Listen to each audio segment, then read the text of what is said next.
Assalamualaikum warahmatullahi wabarakatuh. Berjumpa lagi dengan channel Islam dalam Cerita. Kali ini akan dibacakan cerita tentang Kiai Haji Amin Sepuh, dalam perjuangannya di pertempuran tanggal 10 November di Surabaya. Namun sebelum ke kisahnya, jika berkenan silakan subscribe, like, komen, dan share video ini. Dan jangan lupa pula mengaktifkan lonceng notifikasinya, untuk mendapatkan updatean terbaru dari channel ini. Dengan menyebut nama Allah yang Maha Pengasih lagi Maha Penyayang. Selama ini, sejarah tentang perjuangan kemerdekaan Indonesia, lebih banyak diwarnai oleh narasi tentang perjuangan militer. Tokoh-tokoh pejuang yang hadir dalam sejarah nasional Indonesia, lebih banyak didominasi oleh para jenderal militer yang mengangkat senjata. Padahal dari sekian catatan sejarah tentang perjuangan kemerdekaan, ada senarai kisah para kiai dan santri pesantren, yang dengan gigih memperjuangkan kemerdekaan. Sebagian kisah para pejuang kemerdekaan dari pesantren, seolah tersingkirkan dari panggung sejarah Indonesia. Naskah sejarah yang ditulis pada masa Orde Baru, atau pasca peristiwa 1965, bahkan tidak banyak yang menghadirkan sejarah pesantren dalam arus utama perjuangan kemerdekaan bangsa Indonesia. Padahal, ada banyak kiai dan ulama yang dengan gigih menggerakkan santri, memobilisasi massa, mengangkat senjata dan terjun langsung ke medan pertempuran. Salah satu kiai yang berjuang dengan ikhlas untuk NKRI, adalah Kiai Amin bin Irsyad, atau yang dikenal sebagai Kiai Amin Sepuh, pengasuh pesantren Babakan Ciwaringin, Cirebon. Bersama kiai-kiai pejuang lainnya, Kiai Amin menjadi tonggak perjuangan tanggal 10 November tahun 1945 di Surabaya, yang kemudian menjadi monumen sejarah Hari Pahlawan. Kiai Amin bin Irsyad atau Kiai Amin Sepuh, lahir pada hari Jumat, tanggal 24 Zulhijjah 1300 Hijriah, bertepatan dengan tahun 1879 Masehi, di Mijahan Plumbon, Cirebon, Jawa Barat. Beliau adalah termasuk Ahlul Bait, dari silsilah Syekh Syarif Hidayatullah, atau Sunan Gunung Jati.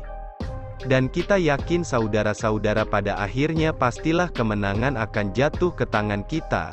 Sebab, Allah selalu berada di pihak yang benar.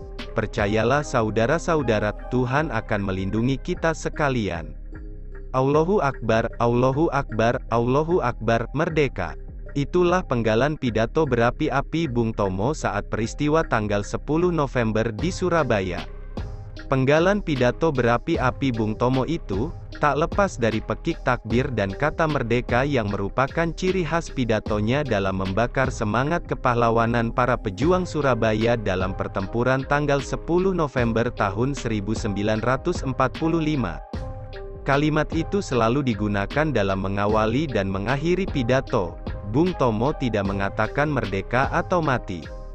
Padahal dalam rentang waktu proklamasi tanggal 17 Agustus tahun 1945 hingga Oktober tahun 1945, pekik merdeka atau mati, sudah tersosialisasi secara luas di seluruh tanah air.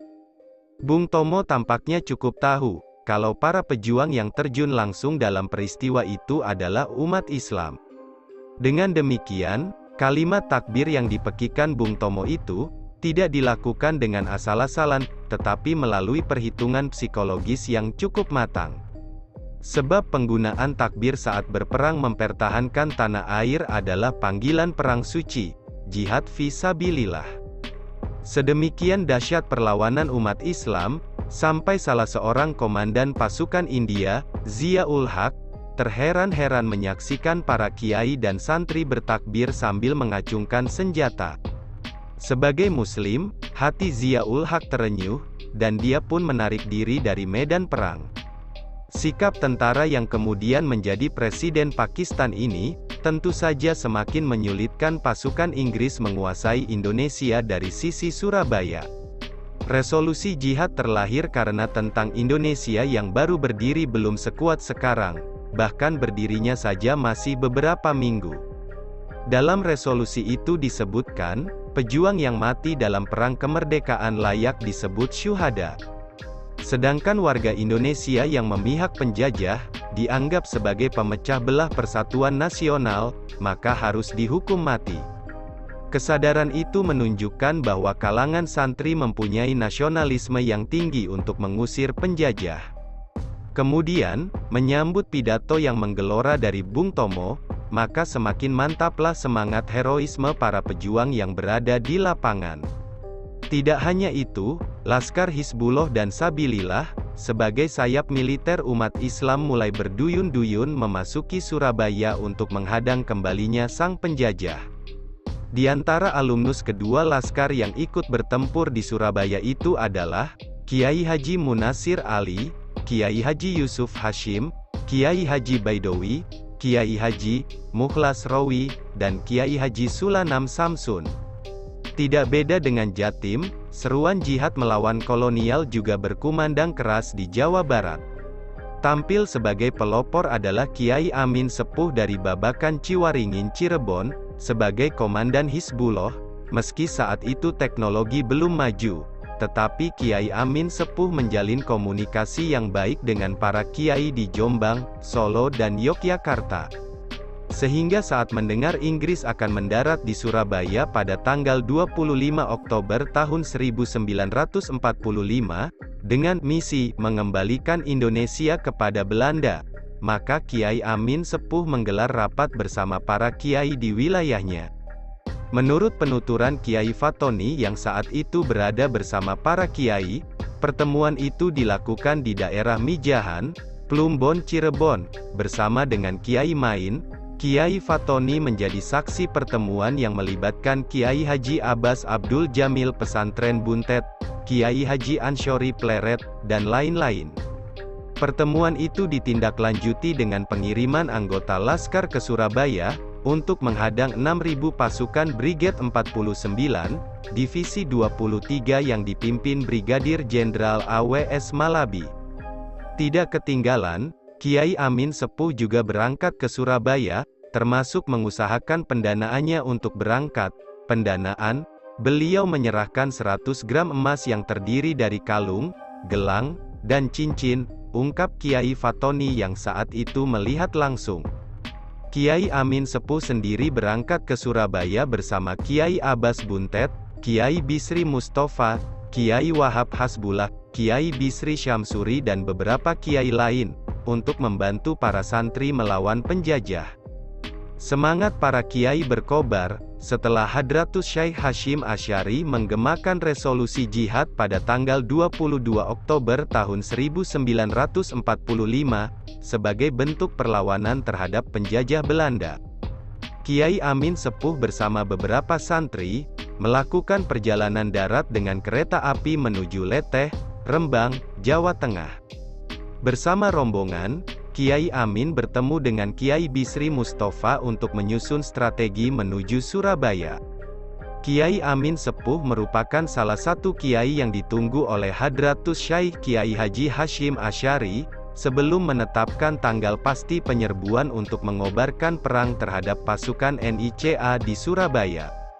Ilmu yang dimiliki para kiai digabung dengan keahlian bela diri, strategi perang dan semangat juang santri menjadi modal utama para santri melawan penjajah Belanda pada masa awal kemerdekaan tersebut. Kepahlawanan Kiai Haji Amin Sepuh dalam peristiwa tanggal 10 November memang cukup legendaris sampai sekarang. Bahkan saat itu ada stasiun radio yang menyiarkan, bahwa Kiai Haji Amin Sepuh adalah seorang yang tidak mempan senjata maupun peluru saat bertempur di Surabaya.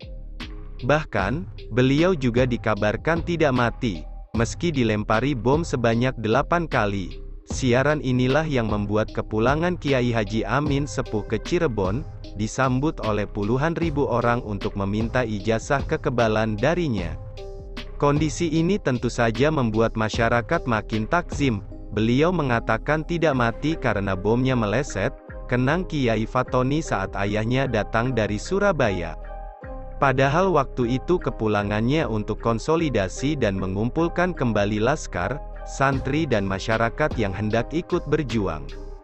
Seperti yang diberitakan oleh Kiai Irfan dari Plumbon, yang tidak lain adalah santri Kiai Haji Amin Sepuh, kepada Gusmu yang merupakan putra Kiai Haji Bisri Ami.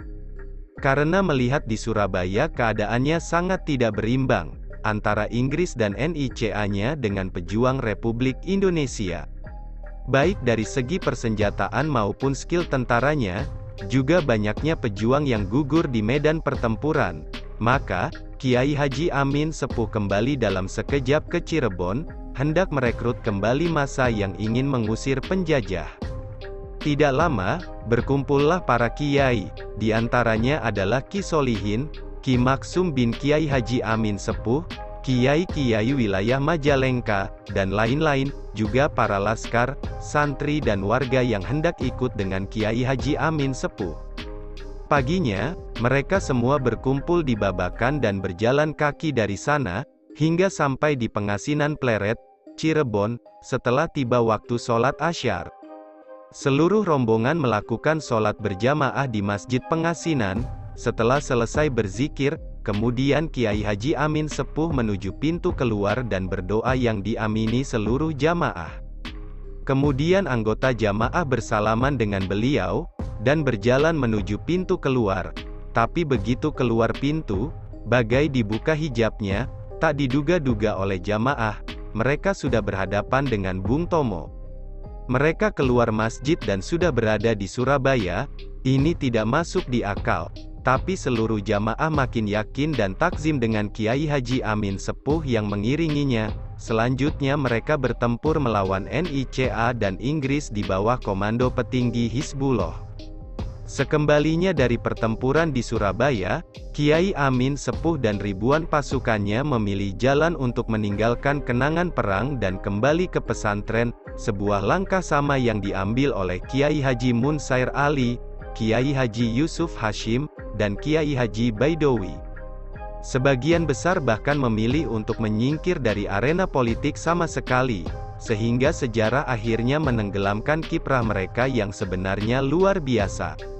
Nama besar Kiai Amin Sepuh sangat melegenda, bahkan menjadi incaran tentara Belanda, terbukti ketika agresi Belanda II, tepatnya tahun 1952 itu, pondok pesantren diserang oleh Belanda.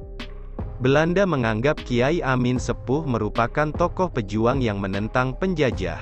Pondok pesantren dibakar dan dikepung.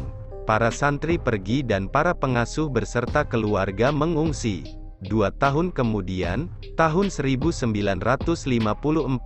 Kiai Sanusi yang masih salah satu murid Kiai Amin Sepuh, adalah orang yang pertama kali datang dari pengungsiannya. Sisa-sisa kitab suci berantakan, termasuk kitab-kitab karya Kiai Amin Sepuh habis dibakar, bangunan hancur dan nampak angker, semua itu secara bertahap dibereskan lagi. Tahun 1955, Kiai Haji Amin Sepuh kembali ke Babakan, kemudian para santri banyak berdatangan dari berbagai pelosok. Kiai Haji Amin Sepuh yang menjadi pengasuh pondok pesantren gede, kembali memberikan pelajaran-pelajaran agama kepada para santrinya. Atas usaha beliau, perkembangan pesantren menjadi maju pesat. Kemajuan yang sangat pesat tersebut juga diiringi dengan rintangan yang tidak mudah.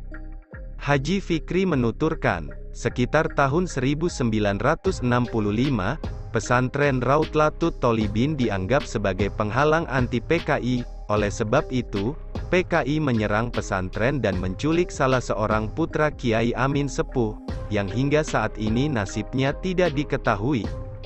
Di balik itu, santri Kiai Amin Sepuh makin lama makin meluap, dan pada akhirnya, Pondok Raudotul Tholibin tidak dapat menampung para santri, hingga santrinya dititipkan di rumah-rumah ustadznya, seperti Kiai Haji Hanan, di rumah Kiai Haji Sanusi, hingga kelak anak cucunya membentuk dan mengembangkan pesantren-pesantren seperti sekarang ini. Sehingga pondok yang awalnya hanya satu yakni Pondok Rautlatut Tholibin, sekarang menjadi banyak. Alhamdulillah, tahun 2012 terdapat sekitar 40 pondok di lingkungan pesantren Babakan Ciwaringin, Cirebon. Kiai Haji Amin Sepuh wafat pada hari Selasa, pukul 16.10 tanggal 16 Rabiul Akhir 1392 Hijriah, atau tanggal 20 Mei tahun 1972, di usia yang hampir 1 abad, dan dikebumikan di pemakaman keluarga di area pesantren Rautlatut Tholibin. Banyak santrinya yang menceritakan hikmat-hikmat serta karomah beliau, terutama berkaitan dengan perjuangan beliau untuk NKRI. Maka kita sebagai generasi penerus, hendaknya mampu meneruskan perjuangan beliau, dengan membangun menjaga negara kesatuan Republik Indonesia. Demikianlah sedikit cerita tentang perjuangan umat Muslim, dalam pertempuran melawan penjajah di Indonesia. Kurang lebihnya, hanya Allah yang lebih tahu tentang semua kisah-kisah para walinya. Wassalamualaikum warahmatullahi wabarakatuh.